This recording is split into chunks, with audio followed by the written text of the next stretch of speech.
As we approach the launch of next-gen consoles, much of the discourse surrounding them right now is about hardware and specs, about 8K resolutions and ray tracing, about teraflops this and load times that. But let's not forget one very simple fact. Content is king, and without good games, none of that power is going to mean anything.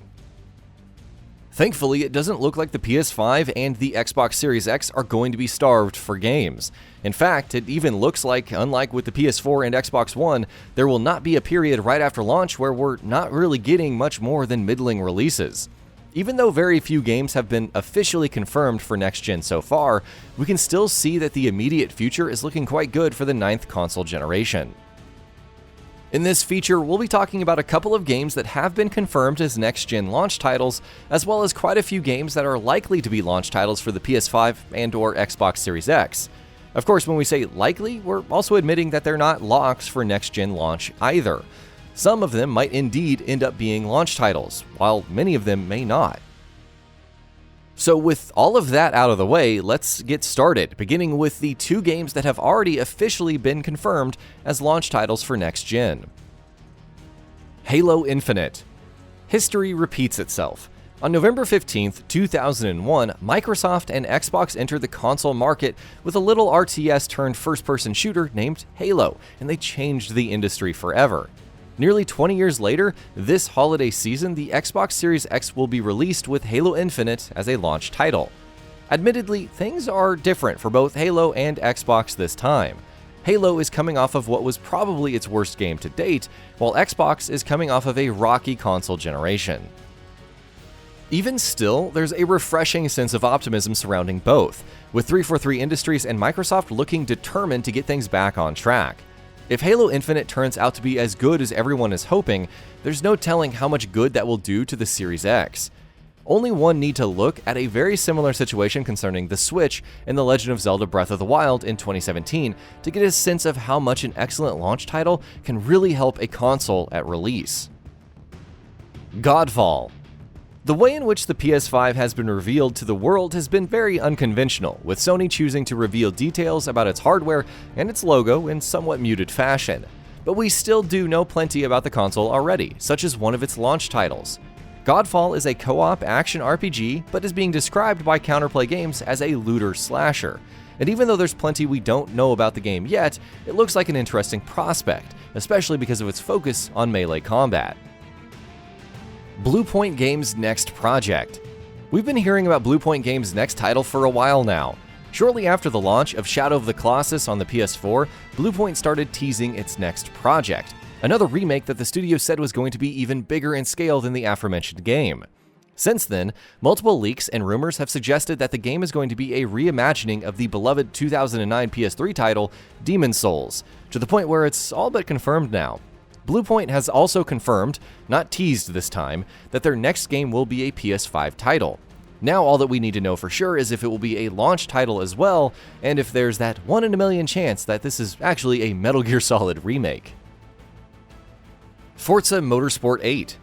Microsoft's Forza has been an annual series this entire generation, with Forza Motorsport 5 being a launch title for the Xbox One, and the series alternating between Motorsport and Horizon releases every year after that, except for 2019, which means that by the time the Xbox Series X launches, Turn 10 will have been working on Forza Motorsport 8 for about 3 years.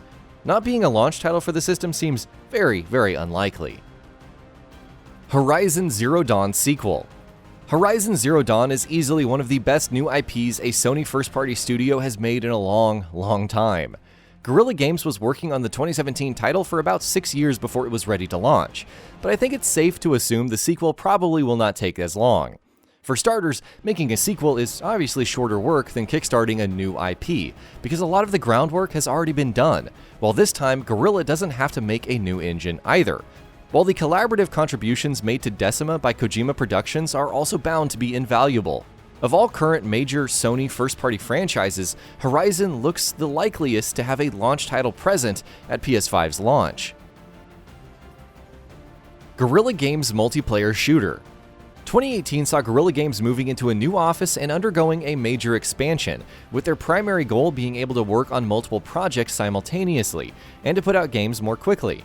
One of their teams is obviously working on a Horizon Zero Dawn sequel, and even though the second team's project hasn't been revealed or even officially mentioned yet, there's plenty of evidence to suggest that it's a multiplayer shooter. Might they be working on the next Killzone game? It's possible, or they could be working on something entirely new. The real question is, will they have it ready for the PS5's launch? It's not completely unlikely. Assassin's Creed RAGNAROK. A few things are inevitable in this industry: live service games being starved of content at launch, and Assassin's Creed games being prematurely leaked. Ubisoft haven't even officially confirmed an Assassin's Creed game for 2020, and we already know so much about it, including its name, its setting, its narrative premise, and even many of the new mechanics it'll be introducing, assuming these leaks have been accurate, of course.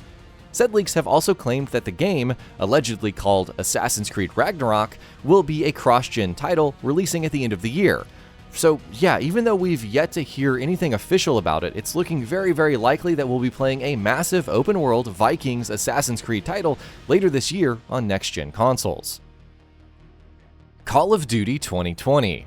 Speaking of Call of Duty, what are the chances that there won't be a Call of Duty release later this year and that it won't be on next-gen consoles? Well, absolutely zero. Most likely the next Call of Duty game will be a cross-gen release, just like Ghosts was in 2013. What we don't know is what the game will be.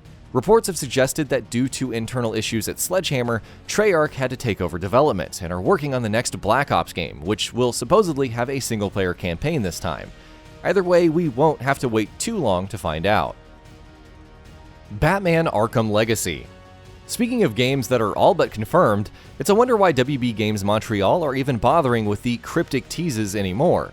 Speculations of a Batman Arkham game based on the incredible Court of Owls arc in the comics started ramping up all the way back in 2018, and since then, multiple teases from WB Montreal and others such as Roger Craig Smith, who voices Batman in Arkham Origins, and Scott Snyder, the co-creator of the Court of Owls, have made it abundantly clear that that's exactly what the game is going to be.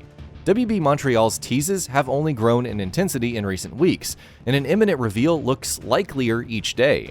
A cross-gen launch for this game, whatever it ends up being, looks quite possible. Fable 4. Another open secret, no shortage of those in this feature, right? That Playground Games are working on a AAA open-world RPG has been a known fact for a while, and though it hasn't officially confirmed yet, multiple leaks have also made it very clear that the game that they're working on is Fable 4. The prospect of a massive single-player AAA RPG, a Fable reimagining developed by the incredibly talented people at Playground Games, is a very exciting one, and it's quite likely that Microsoft will want to get that one out the gate at least within the first year or so of the Xbox Series X's launch. Whether or not they will manage to do so by the end of the year itself seems a little less likely, but if it does happen, it'll be a huge boost for the console. Next Gran Turismo game. It's been a while since the last Gran Turismo release, and even longer since the last numbered Gran Turismo game. And even though the GT Sport game has over time turned into a great experience, we're all still starved for a more traditional Gran Turismo experience. Polyphony Digital have already mentioned that that's the direction they'll be going with their next game. The question is, when will that game be ready? There's a pretty good chance that the next Gran Turismo could end up being a launch title for the PS5, or at least released within the console's first year on the market. Then again, Gran Turismo 6 in 2013 was released on the PS3, after the PS4 launched, so you never really know with this series. Gods and Monsters. Toward the end of 2019, following the disappointing sales and critical reception of Ghost Recon Breakpoint, Ubisoft took some drastic measures that most did not see coming, delaying almost every single major title it had announced, including some that were very close to launch. One of these was Gods and Monsters, a Breath of the Wild action-adventure title made by the people behind Assassin's Creed Odyssey. When these games were delayed, Ubisoft also confirmed that they would launch on next-gen titles as well. That said, Gods and Monsters no longer has a specific release date. We do know that it will come out sometime before April 2022, the end of the upcoming fiscal year. Whether or not it manages to be out by this holiday season remains to be seen. Watch Dogs Legion. Watch Dogs Legion would have been less than 2 months from release if Ubisoft hadn't delayed it. It's a delay we're glad about, because not only does it give the developers more time to polish what's looking like a very ambitious game, it also means that Watch Dogs Legion gets to be a cross-gen title as well, something that Ubisoft have officially confirmed. And though an exact release date has not yet been confirmed, it's very, very likely that it will be there for the PS5 and Xbox Series X's releases. Rainbow Six Quarantine. The third and final member of the trio of games delayed by Ubisoft late last year, Rainbow Six Quarantine 2 is going to be a cross-gen game whenever it launches. Its co-op PvE missions against unpredictable enemies that have been infected with an alien virus are looking more than a little interesting, while the game's horror vibes have got us quite curious to get our hands on it. Like its fellow delayed releases though, Rainbow Six Quarantine doesn't yet have a release date. It is possible that it ends up being a next-gen launch title, but more than anything else, that depends on whether other Ubisoft games are releasing in that window. Watch Dogs and Assassin's Creed are likely candidates, so it's possible that Ubisoft, not wanting to crowd that window with too many of their major releases and wanting to space things out, might end up pushing Rainbow Six Quarantine, and Gods and Monsters for that matter, into early 2021. New Ratchet & Clank game. When Sony purchased Insomniac Games, they made it clear that the developer would be focused on both Spider-Man and Ratchet & Clank going forward. So there's no question that we'll be seeing a Ratchet & Clank game on the PS5. What we don't know is whether it'll be out as early as later this year. The last Ratchet & Clank game came out in 2016, so it's possible that Insomniac have been working on a new one for quite a while. In fact, some rumors have even suggested that it could even release on the PS4. And that about does it for this video. If you enjoyed what you watched and want to see more from GamingBolt, you can always hit that subscribe button and turn on the bell icon next to it. That way you will never miss any of our videos.